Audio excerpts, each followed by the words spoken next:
binede annabi mustafa ina muftika lisa ahmada asamane yonna ma mustafa hay ko de cinkama Bisa neɗɗo ko bandum ko gonga kono yaara hawde bande ko neɗɗo mi ñawrata e ngara salmindemi mi maarata e nduwonɗa kam a téléphonani mi noddani a yahani mi arani mbiyen ken bandiraɓe en gona bandiraɓe yiho jiimi ho tin ko tinmi ko nana ko nanmi ko ndenden e ko joyiɗen ko enɗam men kosam men ndenten enɗam ma rene kosam ma teddine ka banda mun hakkude men tan ko ndarodirde statut en gona bandiraɓe oro momi jiidani enɗam mi jiidani kosam kono ko kala ko kewem ko kanko e droyam so nani so nanani somi haalnimo somi haalnayimo saabu mo andi fodde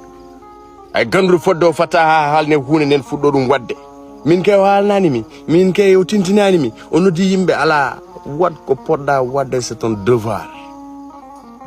or fata tintinɗa or fata kullitɗa ko poɗɗa wadde o waɗɗum kono ken bandiraɓe en jandirta en kaldira en cirlodirta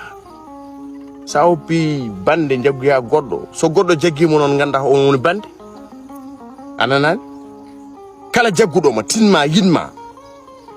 wattorma a wotturi ɗum on woni bande sa jaggimo jagganima battintuɗa ko upput ɗum saabu jaw wor singlara goto wa jaggude tikkere goto wa jaggude ennam goto wa jaggude kosam goto wa rende a renat banggue ma mi rena banggam kurum gonɗo hakkude men o heddo ɗon en kaldata en cirlodirta en gussodirta miijoji en jahodirta en gona bandiraɓe